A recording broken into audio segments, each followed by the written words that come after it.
In the summer months of 1991, bin Laden moves his base of operations from Afghanistan to the Sudan and then asks U.S. al-Qaeda double agent Ali Mohammed to assist in the move.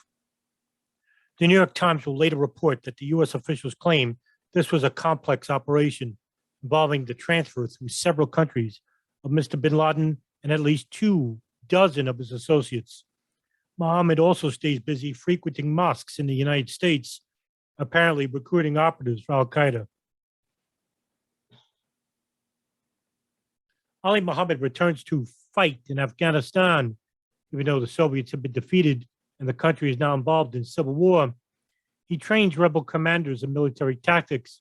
This is just one of many such trips, as he will later confess spending several months out of reach each year training operatives overseas for most of the 1990s. U.S. federal prosecutor Patrick Fitzgerald will later say of Mohammed's visits to Afghanistan, Mohammed did not pledge loyalty to al-Qaeda, but he trained most of al-Qaeda's top leadership, including bin Laden and Ayman al-Zawahiri, and most of al-Qaeda's top trainers. Mohammed taught surveillance, counter-surveillance, assassinations, kidnapping, codes, ciphers, and other intelligence techniques. During this 1992 trip, he teaches intelligence tradecraft, later admitting, I taught my trainees how to create cell structures that can be used for operations. Also around this time, he is detained by Italian authorities at the Rome airport when airport security discovers his luggage has false compartments. He is let go after convincing the Italians that he's fighting terrorists. Mohammed will regularly return to Afghanistan in years to come as part of at least 58 trips overseas, leaving from the U.S. Nabil Sharif, a university professor and former Egyptian intelligence officer, will later say, for 5 years, he was moving back and forth between the U.S. and Afghanistan. It's impossible the CIA thought he was going there as a tourist. If the CIA hadn't caught on to him, it should be dissolved and its budget used for something worthwhile. Ali Mohammed asks bin Laden to set up an al-Qaeda cell in Nairobi, Kenya. Bin Laden approves, supports an al-Qaeda operation against the U.S. intervention in the neighboring country, Somalia, later that year. He does so, setting up a cell of 12 operatives. He creates a car business, a fishing business, and sells scuba diving equipment, luxury automobiles, and diamonds to create income for the cell and a charity organization to provide operatives with documents. The cell will later plan the 1998 East African bombings in both Nairobi and Dar es Salaam, Tanzania. He also helps kill Somalian Klansmen in the months leading up to the battle that will kill 18 U.S. soldiers in Somalia. By March of 93, not long after the World Trade Center bombing in February of 26th, investigators discover a connection between some of the plotters and El Sayed Nosair. The Wall Street Journal reports that investigators went back to look at Nosair's personal possessions. There, they finally saw the link to Mr. Mohammed. Top secret U.S. military documents, obviously supplied by Mohammed, are found among Nosair's possessions. Still, no action is taken against Mohammed, who served in the U.S. military in Fort Bragg, North Carolina. Ali Mohammed is detained by the Royal Canadian Mounted Police in Vancouver, British Columbia, months later, after attempting to pick up a man named Issam Marzouk, who is carrying 2 false passports. They identified Mohammed as a top al-Qaeda operative. Mohammed admits to them that he traveled to Vancouver to help Marzouk sneak into the United States and admits working closely with bin Laden. Canadian officials are very surprised when he instructs him to call his handler at the FBI, who confirms that Mohammed works for the FBI and asks them to release him. They do. Mohammed is accompanied by a fellow al-Qaeda operative, Khalid Abu al-Dahab, who brings $3,000 sent by bin Laden to pay for Marzouk's bail. Marzouk had run one of bin Laden's training camps in Afghanistan. He was an active member of the al-Qaeda Islamic group, Islamic Jihad, at the time. However, Canadian intelligence apparently isn't aware of his past at the time. Marzouk will spend almost a year in detention, but then Again, with the help of another visit to Canada by Mohammed, Marzouk will be released and allowed to live in Canada. He later will be suspected of helping to plan the 1998 East Africa bombings. He will leave Canada in 1997 to fight in Kosovo, then will be arrested in Azerbaijan in 1998, deported to Egypt, and convicted of radical militant activity by Egyptian courts, where he was sentenced to 15 years in prison. The Globe and Daily Mail will conclude that Mohammed was working with U.S. counterterrorism agents, playing a double or triple game when he was questioned in 1993. By 1994, Ali Mohammed helps Ayman al-Zawahiri enter the United States for a fundraising tour and acts as his head of security during his stay. At the time, al-Zawahiri is known to have been the head of the militant group Egyptian Islamic Jihad throughout the 1980s. He's also al-Qaeda's de facto #2 leader, though this is not widely known at the time. This is apparently his second visit to the United States, having previously paid a recruiting visit to the Al-Khifa Refugee Center in Brooklyn in 1989. The exact timing of the second visit is disputed, but New Yorker magazine will report that people at the FBI assert that Ayman al-Zawahiri arrived in America shortly after the first bombing of the World Trade Center in February of '93. Al-Zawahiri stays at Mohammed's residence in Santa Clara, California, posing as a representative of a charity organization. It is said that not much money is raised. Al-Zawahiri will make another apparently more successful fundraising trip to the U.S. in late of 1994. However, during the late autumn months of 1993, Ali Mohammed is interviewed by the FBI. He volunteers the earliest publicly known insider description of al-Qaeda. He says that bin Laden is running a group called al-Qaeda. Apparently, this is the first known instance of U.S. intelligence being told of that name. Mohammed claimed to have met bin Laden and says bin Laden is building an army that could be used to overthrow the Saudi Arabian government. He admits that he has trained radical militants at bin Laden's training camps in the Sudan and Afghanistan to help defeat the Soviets. He says he taught them intelligence and anti-hijacking techniques. Mohammed also apparently fails a U.S. government polygraph test around this time. However, he denies links to any criminal group or act. An FBI investigator later will say, "We always took him seriously. It's just that he gave us 25% of what was out there."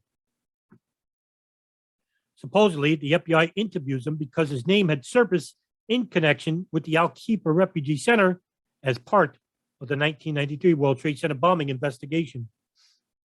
However, later reports revealed that about 6 months earlier, the Canadian government had released him from custody after being told to do so by Mohammed's FBI handler.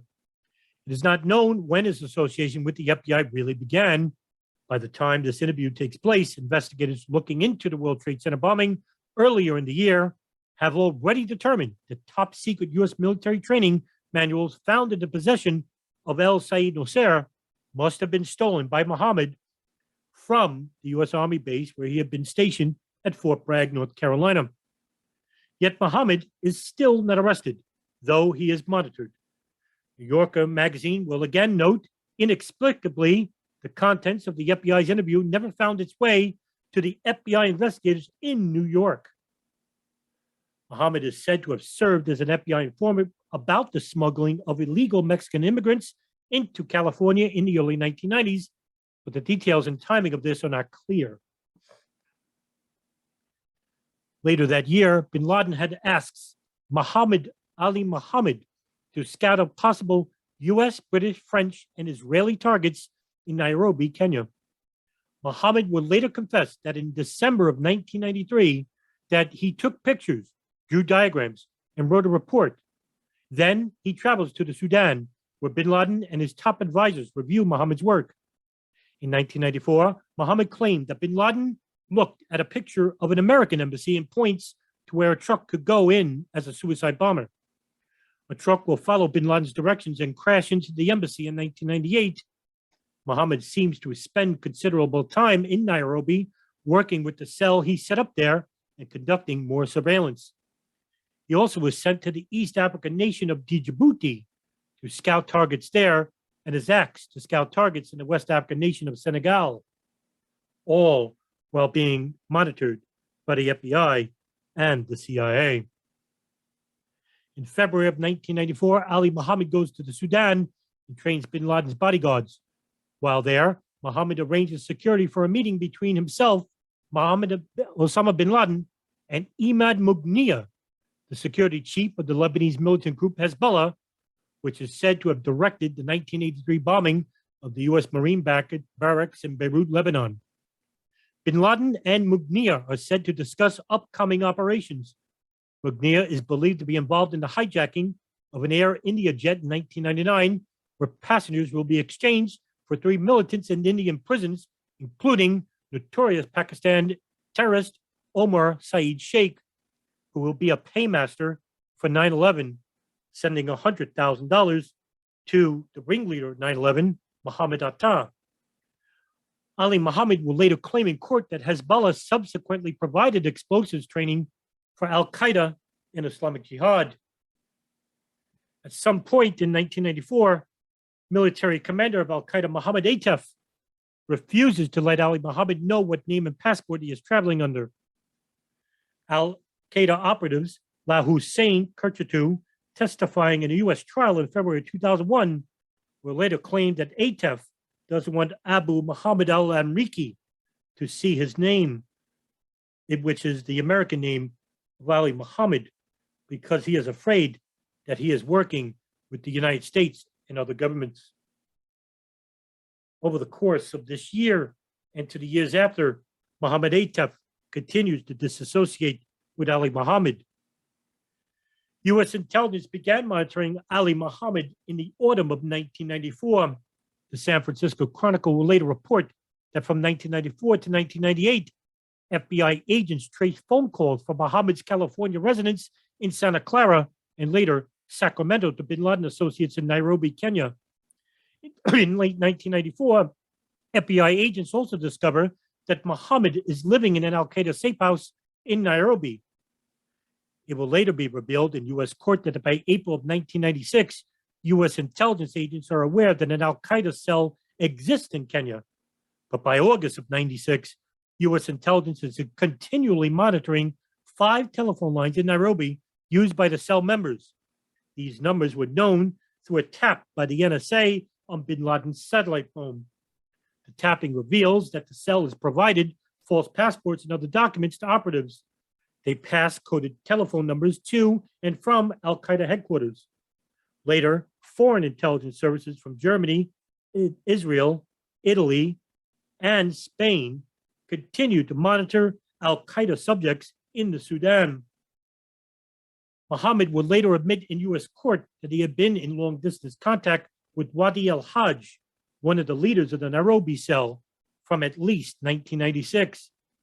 The Nairobi phone taps continue until August of 1997, when Kenyan and U.S. agents conduct a joint search of Wadi al-Hajj Nairobi home. CNN will report that al-Hajj's own address book seized in the search included a contact number for Ali Mohammed.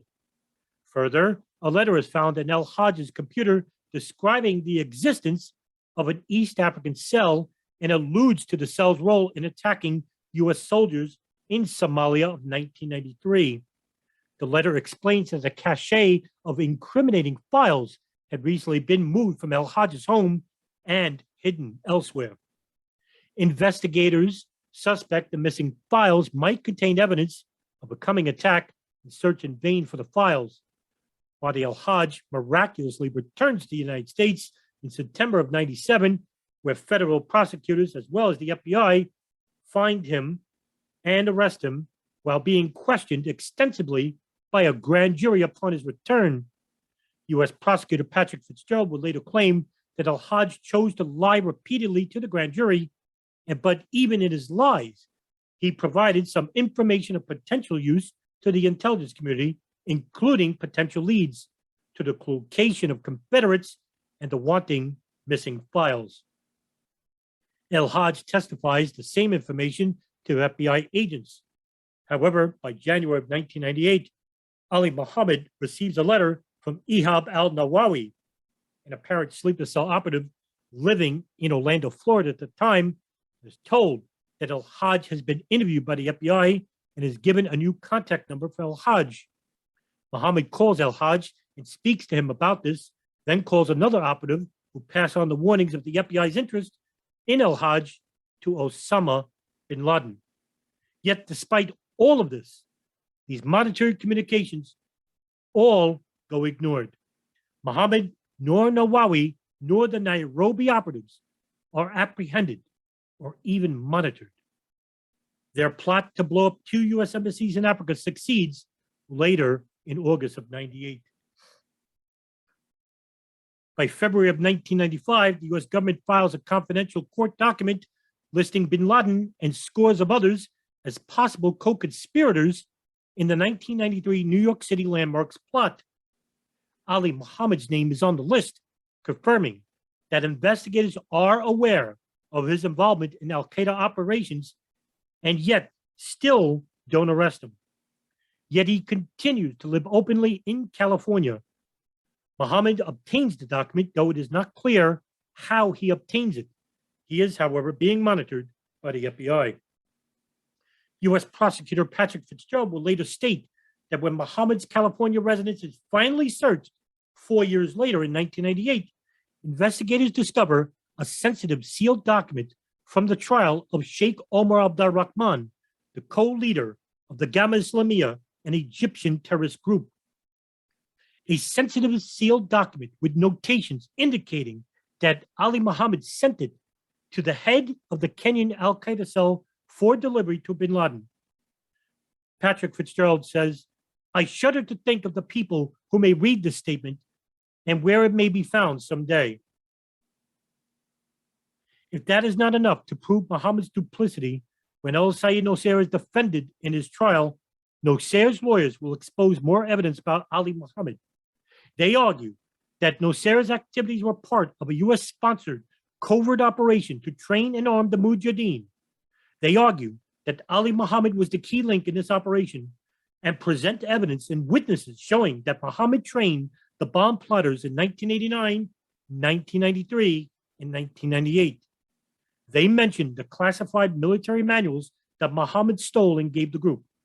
Mohammed's name and role in these activities come out publicly during the trial, and the Washington reports in 1998 that after hearing this testimony, the FBI began to focus on Mohammed as a potential terrorism suspect.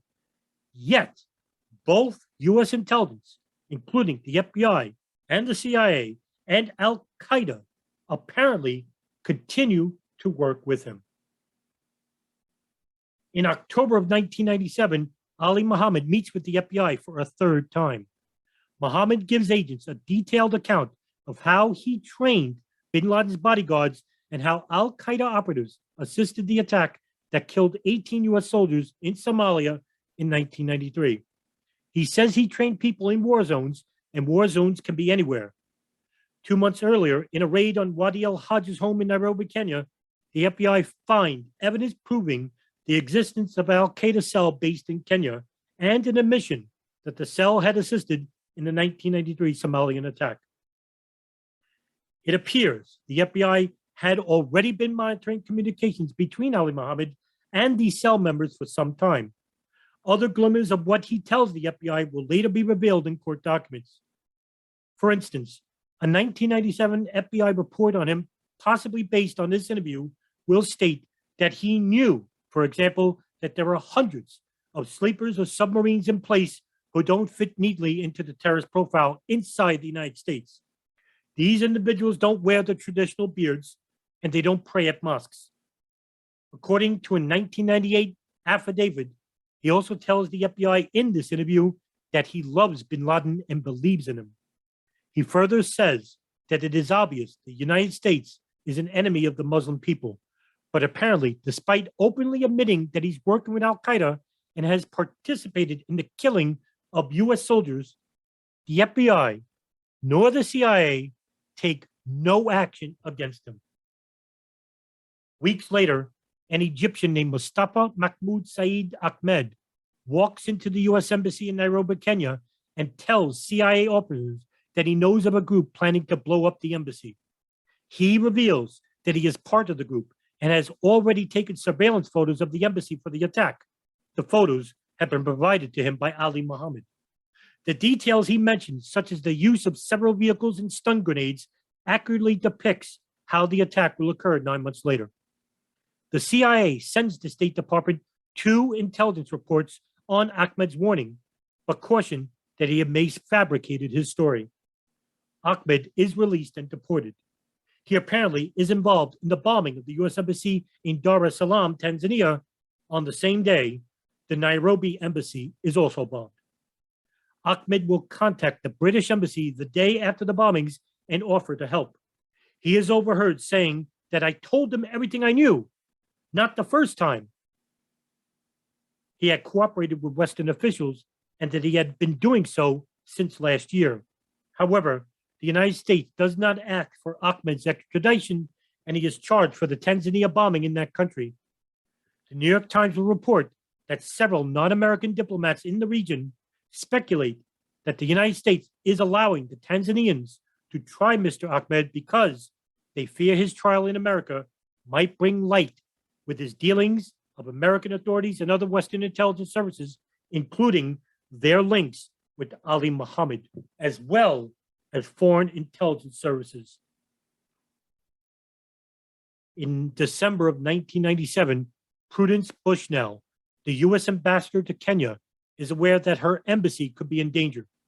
She has been told of an August 1997 warning that proved that there was an al-Qaeda cell in Nairobi, a precise but ultimately accurate warning detailing a plot to attack the embassy and other recent warnings, including information indicating that she is also an assassination target.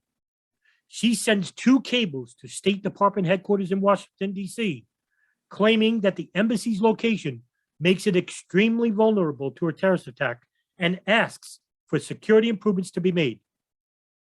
The State Department turns down her requests and begins to see Bushnell as a nuisance. In early of 98, General Anthony Zinni, the commander of U.S. forces in the region, visits the Nairobi embassy and decides it is vulnerable to terrorist attacks. He offers to send a security team to inspect the situation, but his offer is turned down. The State Department instead sends its own team, and in March of 1998 determines that about $500,000 worth of easily implemented improvements should make the embassy secure. But the money is not quickly allocated. Bushnell then sends an emotional letter to Secretary of State Madeleine Albright begging for the Secretary's personal help. She says she has been fighting for months for a more secure embassy as the threats increase, and that the State Department's refusal to grant her requests for funding is endangering the lives of embassy personnel. Once again, the State Department and Madeleine Albright take no action. August 7th, 1998, 2 U.S. embassies in Africa are bombed almost simultaneously. The attack in Nairobi, Kenya kills 213 people, including 12 U.S. nationals, and injures more than 4,500. The attack in Dar es Salaam, Tanzania, kills 11 and injures 85. The attack is blamed on al-Qaeda.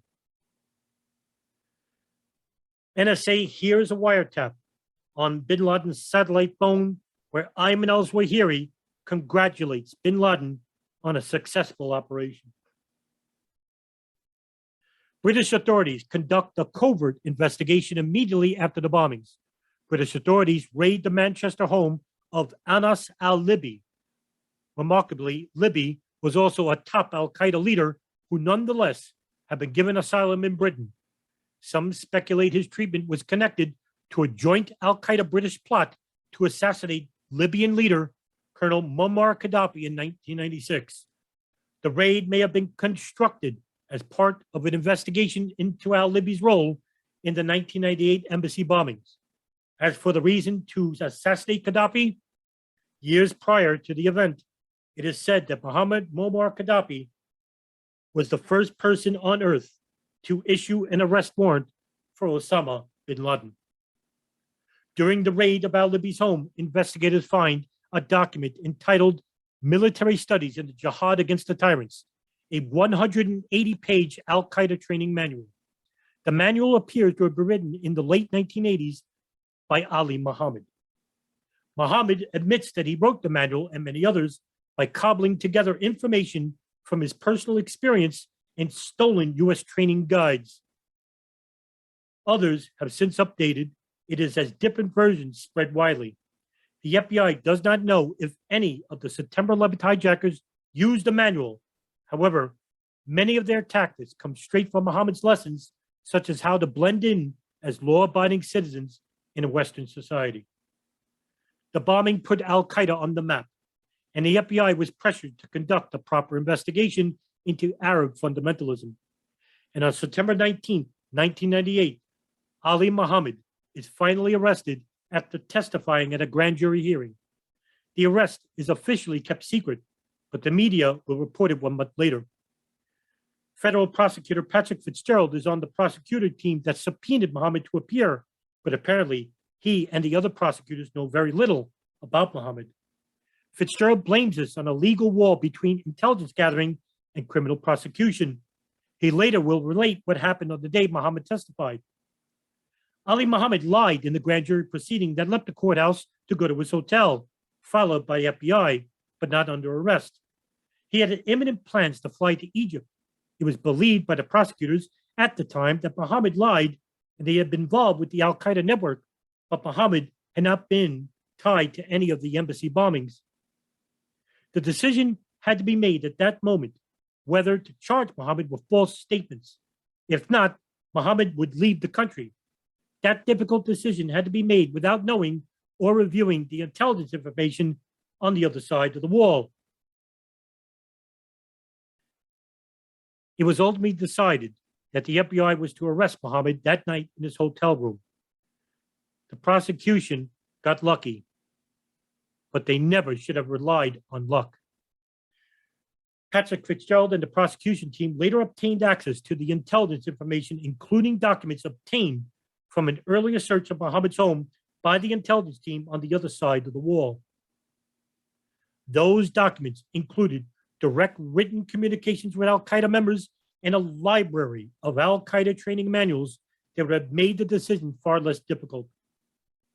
Mohammed later stated that had he not been arrested on that day in September of '98, he had intended to travel to Afghanistan to rejoin Osama bin Laden.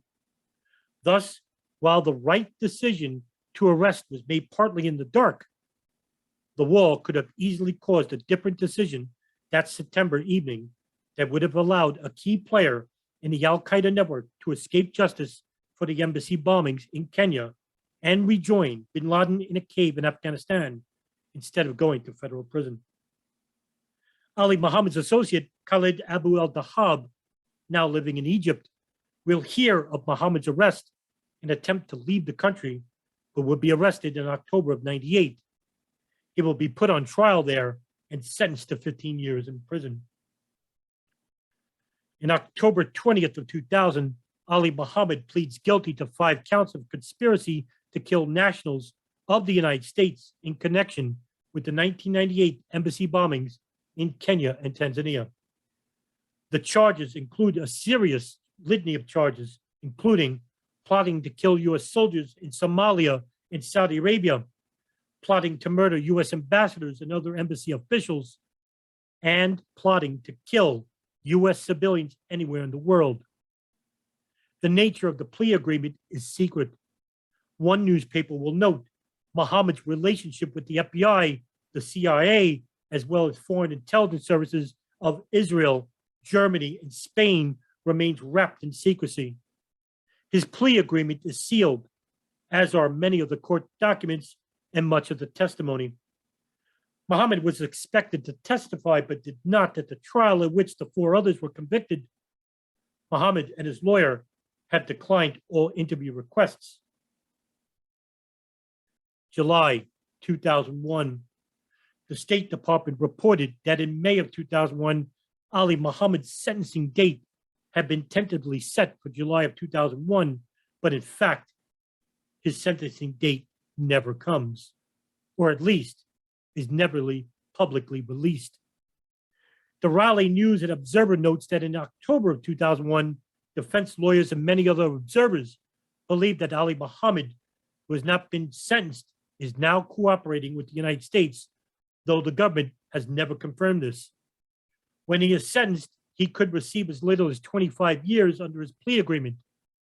The San Francisco Chronicle similarly notes shortly after 9/11 that Mohammed has never been sentenced, and defense lawyers and security experts believes he has begun giving evidence about bin Laden to the government in hopes of winning his release from prison. At the end of December of 2001, the Associated Press reports that Ali Mohammed and his sentencing has been postponed indefinitely. Larry Johnson, a former CIA agent and the State Department's director of counterterrorism during the elder Bush's administration, speculates that Ali Mohammed was an active source for the FBI, a double agent, he says. Further, Johnson believes that the reason he didn't testify was so they wouldn't have to face an uncomfortable statements on behalf of the FBI. They are more interested in covering their ass. There are a flurry of articles about Mohammed in the months after 9/11, but then his story will fade with no further accounting of what happened to him. The FBI will later claim that the CIA also had their fingers with Ali Mohammed and claim that this is nothing more than a tug of war. The 9/11 Commission will only mention Mohammed twice in their 2004 final report and don't bring up the possibility of him being a triple agent or even an agent of the CIA and FBI. They merely note his role in the 1998 embassy bombings and his training of some of the 1993 World Trade Center bombers. He will be described as a former Egyptian army officer who had moved to the United States in the mid-1980s, enlisted in the U.S. Army, and became an instructor at Fort Bragg. Ali Mohammed currently is in a hidden location protected by the Witness Protection Program. The CIA and the FBI continue to be silent about Ali Mohammed, as well as their dealings with him of the last 15 years.